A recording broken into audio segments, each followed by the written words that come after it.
Asaduddin OBC ji. Thank you, Madam. Madam, a direct connection can be drawn between the policies of the government and the continuing educational backwardness of Muslims.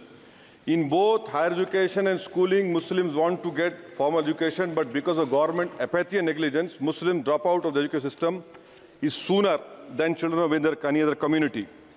The government UDIC data, Madam, covers school education, says that Muslim student representation gradually declines from class 6 onwards and reaching its lowest in class 11 and 12. Enrollment percentage of Muslims dropped from 14.42% upper primary, class 6A, to 10.76% higher education, class 11 and 12. Only 76.37% of Muslim students continue after elementary education as compared to the national average of 81.26. Madam, 28 states have gross GR of 80% for primary education, but only 12 states achieve 80% secondary level. This shows a clear systemic bias against Muslims. Muslim children do not have means to cross beyond primary education, but the government has limited pre-matric and post-matric scholarship class and above. I want to know from the Modi government that does the Muslims of this country have a fundamental right to education under Article 21A or not? Or do you want to make the Muslims, 17 crore Muslim second-class citizens status permanent? Madam, there are 1.7 lakh fewer Muslims pursuing higher education. That was not the case till 2021. You unleashed your ideology on the biggest minority, and you see that 1.7 lakh fewer Muslims are pursuing higher education today. And I want to give them some bad news and good news for the nation. Those who say that we Muslims don't teach our girls and oppress our women are wrong. I'm quoting data. I can challenge anyone. Muslim girls are enrolled at school level higher than boys. The gender parity index for the rest of the population is 0.93, but for Muslims it is 0.99. The sad fact is that these girls and boys are not prevented from educating themselves because of some evil Muslim men, in inverted commas, but because of crushing poverty and absence of government support. This government education policy talks about universal access to education, ensuring universal literacy in India of 2047. But how can you achieve, sir, if 14% of population is dropping out of education at primary level? How can you achieve when about 25% rural youths in the age group of 14 to 18 cannot read a class 2 level text fluently in regional language? And while more than half struggle with division 3-digit by 1-digit problems, a skill usually is expected to achieve in class 3 and 4. Madam, over the years, there has been a shift in momentum towards private schools. Government data indicates a decrease in the share of government schools in the elementary category of 87% in 2006 to 62% in 2022. Maybe the Mughals are responsible for this.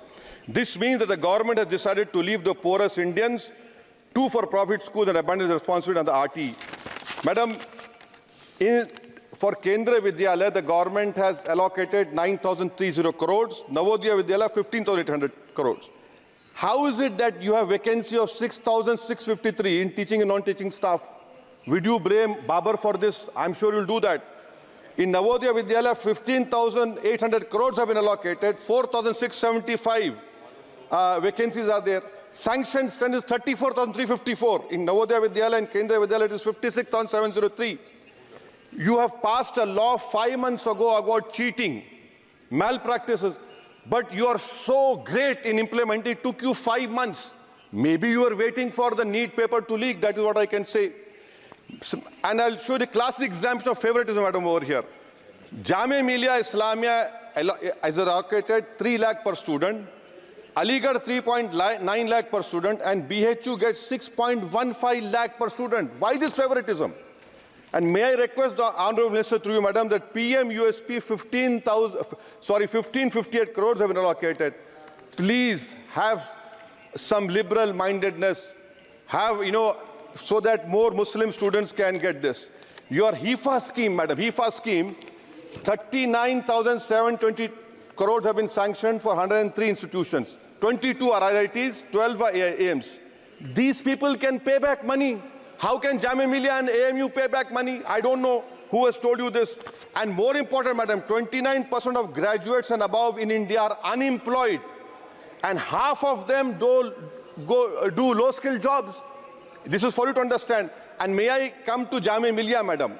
Jamia Millia You have no permanent vice chancellor. Why is it that a registrar is not even qualified to hold that post? Why is it that a standing council is running the Jamia Millia? And please inquire that why 438 crores have been given HIFA, whether competent construction companies have been given or someone has been given on the basis of favoritism. How is it, sir, that the present status of 100 years old Jamia Teachers Association, their office has been sealed, their body has been dissolved, there is no funds to run the university, to pay outsourcing staff, to build for building maintenance, no research grant? I demand that registrar and the standing council to be immediately removed. Now, coming to Aligarh Muslim University, there are 1,400 AMU daily wage workers are 1,400, temporary 1,559. Why don't you regularize them? And why are you not giving separate funds, Honorable Minister Garu, to the AMU branch at Murshidabad, in Mallapuram, and in Kishanganj? Do you want it to be closed? Madam, as of July 2023, the share of ST-OBC in senior professors is even lower. I'm giving you figures, madam. In central universities, there's 66.29 general teaching staff. SC, ST-OBC only 30%. NIT 67%. 33% ST-OBC. In IIT, 84.5 general category. SC, ST-OBC 14%. IIM 86.83%. And in general 11%. Who's responsible, sir? You are running the government 10 years. You are running the 10 years. And lastly, madam. Mananiya sir, this complete. Lastly, NCRT has been given 500 crores. May I dare to say that this government has been distracted with fudging textbooks, teaching propaganda to children. You want me to sit down? You want to sit on record? आप बोलेंगे? जवाब नहीं दे पाओगे, बैठो खामोश तुम. NCRT has removed the reference to Babri Masjid 2002 rights. Why should people not learn from the mistakes of past? Should our children not learn of Gujarat program, massacre of minority Muslims? Those who ignore history mistakes are bound to repeat them. It has made up history argued Indians don't have migrant DNA. Madam, 1 minute, khatam karo. The truth is DNA shows that there are 4 ways of migration in India. Africa, Iran, Southeast Asia, and Astral pasture of the Aryans.